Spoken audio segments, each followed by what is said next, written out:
नमस्कार दोस्तों, मेरा नाम है आलोक त्रिपाठी और अपने YouTube मंच पे आपका बहुत बहुत स्वागत करता हूं।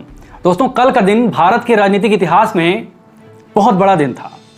इसी दिन प्रमुख विपक्षी पार्टियों ने लगभग 26 पार्टियों ने बंगलौर में एक मीटिंग की और इसी दिन मोदी साहब ने दिल्ली के अशोका होटल में 38 पार्टियों के साथ मीटिंग की।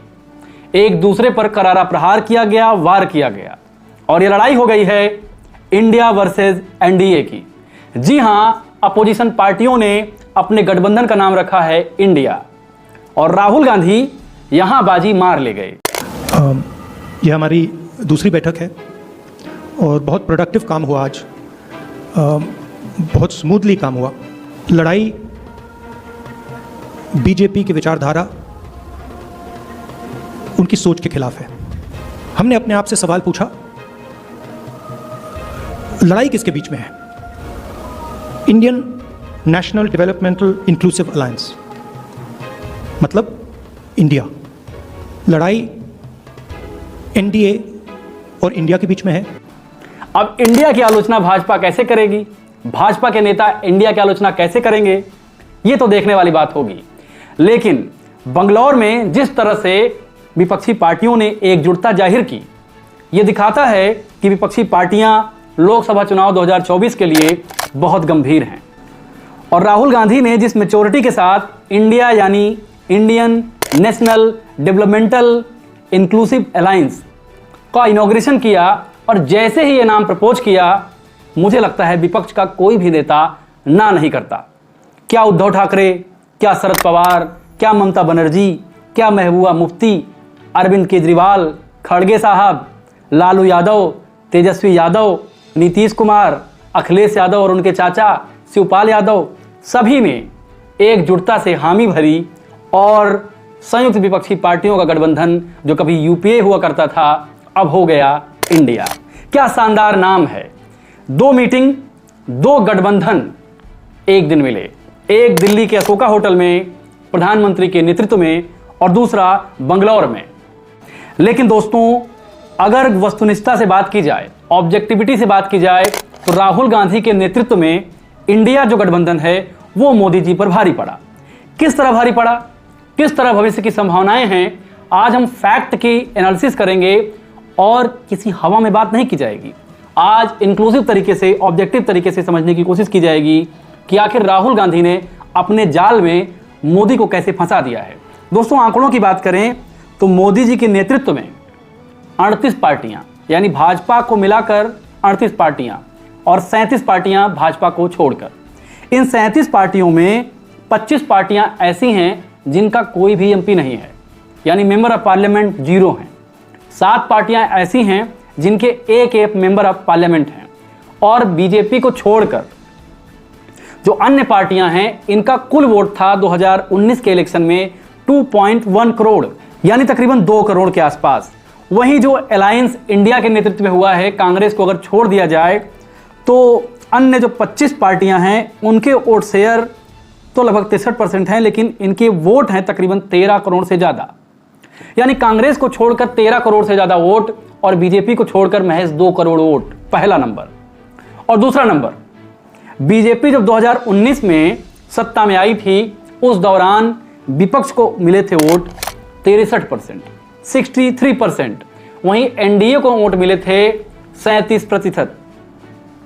अब यदि इंडिया अलायंस पूरे भारतवर्ष में एकजुटता के साथ लड़ जाता है तो नतीजा साफ है कि मोदी जी 150 का भी आंकड़ा पार कर पाएंगे, इसमें मुझे शक है। एक और खास बात, मोदी जी की आज तिलमिलाहट और बौखलाहट बता रही थी कि मोदी जी को ये लग गया है कि यदि इंडिया नामक ये गठबंधन काम कर गया तो उनकी कुर्सी जानी तय है। यानी छोटे साहब और बड़े साहब, अमित शाह और मोदी जी की हालत खराब है। शायद ही कल रात में उनको नींद आई होगी। साथियों, भ्रष्टाचार की इस दुकान में जुटे हुए ये सभी परिवारवाद के कट्टर समर्थक हैं। न खाता न वही, जो परिवार कहे वही सही।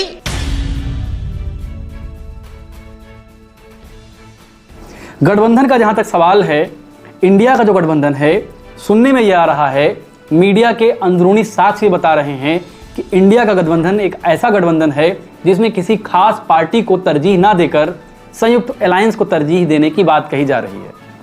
पॉलिटिकल पंडित ये बता रहे हैं कि अब एनडीए यानी भाजपा सरकार ईडी की मदद लेगी, अपनी प्रमुख सहयोगी पार्टी ईडी की मदद लेगी और ईडी का निशाना हो सकते हैं नीतीश कुमार, यानी जदयू को डराकर धमकाकर तोड़कर राजद यानी लालू की पार्टी को कमजोर करना इनका प्रयास होगा। दूसरा निशाना इनका हो सकता है समाजवादी पार्टी। समाजवादी पार्टी में ये अखिलेश यादव और शिवपाल यादव के मतभेदों का फायदा उठाकर शिवपाल यादव को अलग करने की पूरी कोशिश करेंगे। और तीसरा निशाना है ममता बनर्जी। ममता बनर्जी की कई नेताओं पर ईडी के केसेस चल रहे हैं और भाजपा और ममता बनर्जी के बीच बढ़ती नफरत इस बात का पर्याय है कि भाजपा कोई कोर कसर नहीं छोड़ेगी ममता बनर्जी को परास्त करने में, उनकी पार्टी को तोड़ने में। दोस्तों, भाजपा का ये जाल महाराष्ट्र में कुछ सफल जरूर रहा। शिवसेना को 2 धड़ों में तोड़ दिया, एनसीपी को 2 धड़ों में तोड़ दिया, लेकिन आरएसएस के अंदरूनी सर्वे तक बता रहे हैं कि उद्धव ठाकरे को कोई खास फर्क नहीं पड़ा है। साथ ही एनसीपी के शरद पवार को कोई खास फर्क नहीं पड़ा है। और इसका एक साफ उदाहरण महाराष्ट्र में मंडी परिषद के चुनाव हैं, जिसमें उद्धव ठाकरे ने क्लीन स्वीप कर दिया। कुछ मीडिया विशेषज्ञ और राजनीतिक पंडित ये बता रहे हैं कि इंडिया नाम राहुल गांधी ने सुझाया था और राहुल गांधी का जो पूरा जाल है इसमें एनडीए फंस गया है, नरेंद्र मोदी इसमें फंस गए हैं। अब इंडिया को गाली दे तो दे कैसे? भ्रष्टाचार, परिवारवाद का आरोप लगाकर मोदी ने साफ कर दिया कि उनके पास कुछ नया नहीं है, सब कुछ पुराना है, वही 2014 वाला है, 2019 वाला है। उनके पास गिनाने को उनके काम नहीं है, बल्कि विपक्ष की आलोचना ही बची है। तो ये जनता का प्रश्न है, जनता का सवाल है कि जनता आखिर किसके पक्ष में निर्णय लेती है।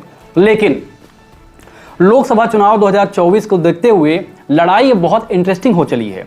एक समय ऐसा लग रहा था कि मोदी तीसरी पारी खेलने जा रहे हैं, लेकिन जिस तरह से इंडिया नामक ये गठबंधन खड़ा किया गया है, मोदी जी की हालत बहुत पतली हो चुकी है। और राजनीतिक पंडित ये भी बता रहे हैं कि कहीं ऐसा ना हो कि बीजेपी 100 तक सिमट जाए। और यदि इंडिया नामक ये गठबंधन अपने सारे मतभेदों को भुलाकर बेहतर तरीके से मैदान में यदि डट जाता है तो मोदी जी का हारना निश्चित होगा। दोस्तों, इंडिया की तीसरी बैठक होगी मुंबई में। इसके पहले की बैठक पटना में हुई थी और उम्मीद की जा रही है कि कुछ नाम वहां से तय किए जाएंगे और वो कमेटी डिसाइड करेगी कि कौन होगा अगला प्रधानमंत्री पद का उम्मीदवार इंडिया का। लेकिन इससे पहले भी भारत में कई गठबंधन इस तरह से बन चुके हैं जो सफल नहीं रहे, जैसे 1977 का जनता दल गठबंधन जिसके प्रधानमंत्री हुए थे मोरारजी देसाई, या फिर 1989 का बीपी सिंह के नेतृत्व में गठबंधन जो फिर भी उतना सफल नहीं हो पाया। लेकिन उम्मीद जताई जा रही है कि बीजेपी की सीबीआई और ईडी की धमक के बाद विपक्षियों को यह एहसास हो चला है कि यदि वो गठबंधन नहीं करेंगे तो कल उनका अस्तित्व भी नहीं रहेगा। कल वो ईडी और सीबीआई की भेंट चढ़ जाएंगे और जुडिशरी पर जिस तरह से मोदी का इस समय प्रभाव है, उसको देखते हुए कब किस नेता को जेल में डाल दिया जाएगा, कब किसकी सदस्यता रद्द कर दी जाएगी, ये कहना भी आसान नहीं है। इधर राहुल गांधी की सदस्यता का मामला सुप्रीम कोर्ट पहुंच गया है।